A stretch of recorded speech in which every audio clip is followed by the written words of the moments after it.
ఈ సమయం ఇచ్చిన పాస్టర్ గారికి కూడా నా హృదయపూర్వక వందనాలు చెల్లిస్తాను. మరి ఈ గుడ్ ఫ్రైడే రోజు అంటే శుక్రవారం దినమున యేసుక్రీస్తు వారిని సిలువ వేసి ఉన్నారు. మనం చూసినట్లయితే మరి ఉదయం 9 గంటల నుంచి 3 గంటల వరకు కూడా యేసుక్రీస్తు వారు సిలువలో వేలాడి ఉన్నారు. మరి యేసుక్రీస్తు వారు సిలువలో 7 మాటలను కలిగి ఉన్నారనమాట. ఆ 7 మాటలు కూడా ఎంతో విలువైన మాటలు, ఎంతో అమూల్యమైన మాటలు దేవుడు చెప్పి ఉన్నారు. ఆ 7 మాటలు కూడా మన కొరికే దేవుడు కలిగి ఉన్నారనమాట. నిజంగా మనం చూస్తే యేసుక్రీస్తు వారు అంత బాధలో ఉండి కూడా మన గురించి ఆలోచించి ఉన్నారనమాట. మన గురించి మరి మన పాపాల గురించి దేవుడు ఆలోచించి ఉన్నారు. మరి ఆ 7 మాటలు ఎంత విలువైన మాటలు, ఎంత అమూల్యమైన మాటలు దేవుడు చెప్పి ఉన్నారంటే మనం ఇక్కడ చూస్తే మరి 3 మాటలు కూడా మనం వివరించుకొని ఉన్నాము.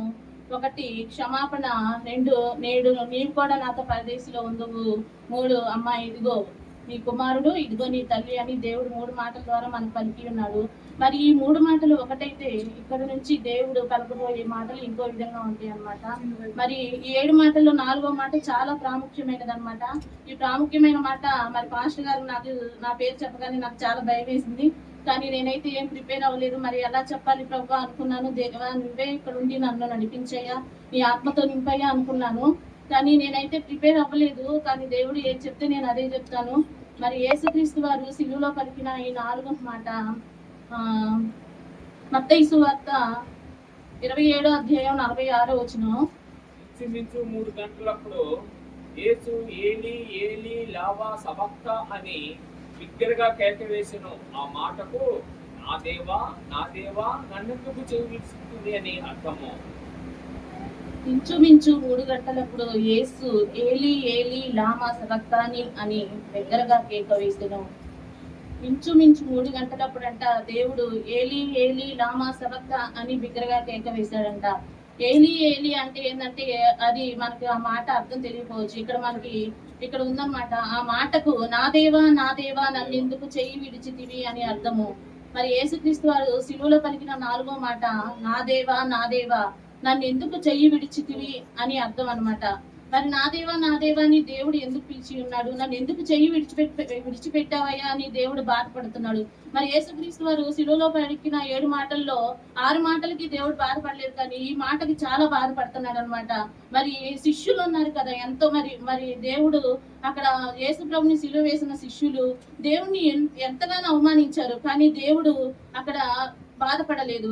మరి యేసుక్రీస్తు వెంబడి ఉన్న శిష్యులు ఉన్నారు కదా, ఆ శిష్యుల్లో మరి పేతురు ఉన్నాడు. పేతురు ఏమన్నాడు, అయ్యా నీ కోసం నా ప్రాణమైనా ఇచ్చేస్తాను అన్నాడు. కానీ దేవుడు అన్నాడు నువ్వు పొంగుతావని దేవుడు చెప్పి అన్నాడు అనమాట. నిజముగా మరి యేసుక్రీస్తు వారు సిలువ వేస్తున్నప్పుడు పేతురు తప్పుకున్నాడు. మరి యూదాని చూసినప్పుడైతే యూదా ఏమన్నాడు, యూదా యేసు ప్రభుని 30 వెండి నాణెముల కోసం దేవుడిని అమ్ముకున్నాడు అనమాట. మరి దేవుడు అలా చేసినా గానీ వాళ్ళని ఆ విషయంలో దేవుడు బాధపడలేదన్నమాట. ఎందుకంటే మరి దేవుడు ఇవన్నీ తెలుసు, ముందుగానే దేవుడికి తెలుసు అనమాట. వీళ్ళందరూ ఈ విధంగా చేస్తారని దేవుడికి మొత్తం తెలుసు అనమాట. కానీ దేవుడు తెలుసుకున్నాడు. అయినా నా తండ్రి చిత్తమే నేను నెరవేరుస్తాను కాబట్టి అని దేవుడు బాధపడలేదనమాట. మరి ఇంచుమించు 3 గంటలప్పుడు ఏలీ ఏలీ లామా సబక్తా అని బిగ్గరగా కేక వేశాడు. ఆ మాటకు నా దేవా నన్ను ఎందుకు చెయ్యి విడుస్తూ అని అర్థము. మరి 47వ వచనంలో చూస్తే అక్కడ నిలిచి ఉన్న వారిలో కొందరు ఆ మాట విని ఇతడు ఏలియాని పిలుచుచున్నాడండి. కానీ అక్కడ వాళ్ళు అనుకుంటున్నారనమాట, అంటే వెటకారంగా తను రక్షించుకోలేకపోతున్నాడు కదా, అందుకని ఏలియాని పిలుస్తున్నాడు, ఏలియా దూత ద్వారా వచ్చి ఆయన రక్షిస్తాడేమోనని చెప్పేసి వెటకారంగా మాట్లాడుకుంటున్నారు. కానీ దేవుడు అట్లా అనలేదన్నమాట. దేవా నా చెయ్యి విడిచి ఉన్నావయ్యా అని బాధపడి ఉన్నాడు. ఏలి అంటే నా దేవా అని చెప్పేసి అర్థం అనమాట. మరి ఇక్కడ 45వ వచనంలో కూడా చూస్తే మధ్యాహ్నము మొదలుకొని 3 గంటల వరకు ఆ దేశం అంతటా కూడా చీకటి కమ్మెను అని ఇక్కడ వ్రాయబడి ఉన్నది. మరి మధ్యాహ్నం అంటే 3 గంటల నుంచి చీకటి కమ్మిందని చెప్పేసి, 3 గంటల వరకు కూడా చీకటి కమ్మి ఉందని చెప్పేసి ఇక్కడ వ్రాయబడి ఉన్నది.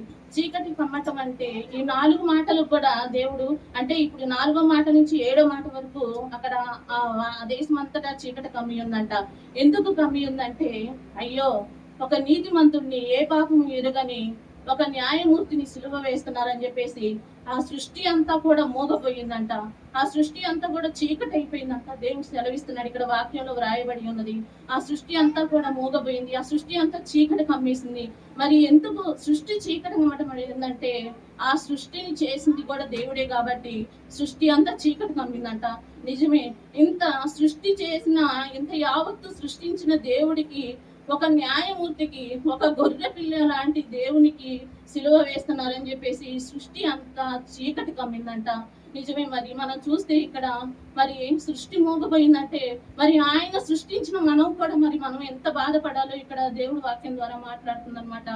దేవుడు చెయ్యి విడిచిపెట్టిపోయాడు. దేవుడు మరి తండ్రి యేసుక్రీస్తు అంటే తండ్రి ఆయన కుమారుడు చెయ్యి విడిచిపెట్టి ఉన్నాడు అనమాట.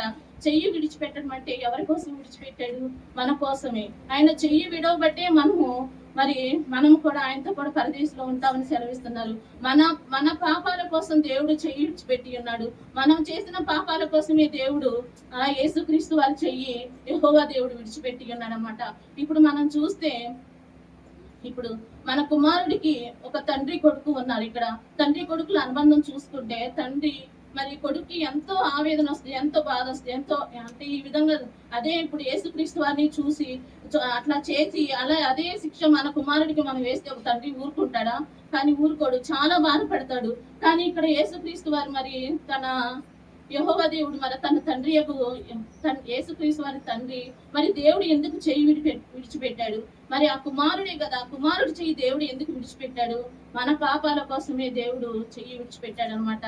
మరి ఆ చెయ్యి విడిచిపెట్టబట్టే మనం పరదేశంలో ఉంటాము. మరి మన పాపాల కోసమే యేసుక్రీస్తు వారు సిలువ మరణానికి ఎక్కి ఉన్నారు. మనం చేసిన పాపాల కోసమే సిలువలో బలి అయ్యి ఉన్నారు. కానీ అన్ని మాటలకి దేవుడు బాధపడలేదు, కానీ ఈ మాటకు మటుకు చాలా వేదన చెంది ఉన్నారు, చాలా బాధపడి ఉన్నారు. నన్ను నమ్మిన శిష్యులను సిలువ వేస్తున్నందుకు నాకు బాధ లేదు, నా తండ్రి అని కూడా అనలేదు. ఇక్కడ నా దేవా అని దేవుడు పిలిచి ఉన్నాడు. నన్ను ఎందుకు చెయ్యి విడిచిపెట్టావయ్యా అని చెప్పి ఎంతో బాధపడుతున్నాడు. కానీ మనమైతే మన జీవితాల్లో మన లోకానుసారంగా చూసుకుంటే మన బిడ్డల్ని మనం చెయ్యి విడిచిపెట్టము. ఎంత బాధలో ఉన్నా కానీ మనం వాళ్ళని ఓదారుస్తుంటాము. కానీ దేవుడు ఇక్కడ విడిచిపెట్టి ఉన్నాడు. ఆయన చెయ్యి విడిచిపెట్టేటప్పుడు యేసుక్రీస్తు వారు ఎంత బాధపడి ఉంటాడో, అయ్యా నా తండ్రి, నా దేవా, నా చెయ్యి ఎందుకు విడిచిపెట్టావయ్యా అని చెప్పేసి యేసుక్రీస్తు వారు చాలా బాధపడి ఉన్నారు. నిజంగా ఆ శిష్యుల్లో ప్రభు మరి ఆ శిష్యులు అంతమంది అంత ఇబ్బంది పెడుతున్నా గానీ ఒక్కరిని కూడా ఒక మాట అనలేదు. అయ్యా వీరు ఏం చేస్తున్నారు, వీరిని క్షమించండి అని చెప్పి ఉన్నారు. ఒక దొంగను క్షమించి ఉన్నాడు. మరి తల్లి బాధ్యతను తీసుకొని కుమారుడి చేతిలో పెట్టి ఉన్నారు. మరి అటువంటి బాధ్యతలు తీసుకున్న ఆయన మరి ఈ మాటకి ఎందుకు బాధపడ్డారు అంటే, నా దేవా నన్ను చెయ్యి విడిచి వేశాడు అని దేవుడు బాధపడి ఉన్నారు. ఏది ఏమైనా కానీ అక్కడ దేవుడు ఆ చెయ్యి విడవబట్టే ఇక్కడ మన చెయ్యిని దేవుడు పట్టుకొని ఉన్నాడు అనమాట. ఆ చెయ్యి విడిచేస్తే మనం ఏమవుతాం మనకు తెలీదు. అక్కడ దేవుడు చెయ్యి విడిచిపెట్టి మన చేతిని ఆ దేవుడి చేతిలో పెట్టి ఉన్నాడు. మరి లోకానుసారంగా చూసుకుంటే, మరి పాపాల విషయంలో చూసుకుంటే, మరి ఆదాము అవ్వ చేసిన పాపాల ద్వారా మరి ఆదాము ఆ రోజు దేవుడి మాట తిరస్కరించి ఉన్నప్పుడు అప్పుడు మనం పాపలు ఈ లోకంలోనికి వచ్చి ఉన్నాము. మరి ఈ లోకంలో నుంచి మరలా మనం దేవుడి దగ్గరికి వెళ్ళాలంటే మరి యేసుక్రీస్తు వారిని దేవుడు ఈ లోకానికి పంపించి ఉన్నారు. ఆయన పాపాల ద్వారా ఆయన యేసుక్రీస్తు వారి చెయ్యి ఆ దేవుడు విడవబట్టి మన చేతిని యేసుక్రీస్తు వారి తండ్రి చేతిలో పెట్టి ఉన్నాడు. కాబట్టి యేసుక్రీస్తు వారు మనకి ఈ లోకానికి వచ్చి ఉన్నారు. మరి నా దేవా నన్ను ఎందుకు చెయ్యి విడిచినని చెప్పి ఉన్నారు. ఈ మాటకి దేవుడు ఎంతో బాధపడి ఉన్నారు. ఏది ఏమైనా కానీ దేవుడు బాధ మన కోసమే కాబట్టి మన చేతిని ఆయన చేతిలో పెట్టి ఉన్నాడు. కాబట్టి మనం కూడా మన దేవుని దారిలో మనం నడుచుకుంటా, ఆయన ఆజ్ఞలను పాటించుకుంటా, ఆయనతో నిలిచి ఆయనతో నడిచి మనం కూడా పరదేశంలో ఉన్నామని చెప్పేసి దేవుడు చెయ్యి మన చేతిని పట్టుకొని ఆయన తండ్రి యొక్క చేతిలో పెట్టి ఉన్నాడు. కాబట్టి మనం ఎంతో ధన్యులు అని చెప్పేసి ఈ వాక్యాన్ని ముగిస్తున్నాను. దేవుడి ఈ వాక్యం దీవించి ఆశీర్వదించును గాక. ఆమేన్. హల్లెలూయా. చక్కటి మాట సందేశం. మరి 4వ మాట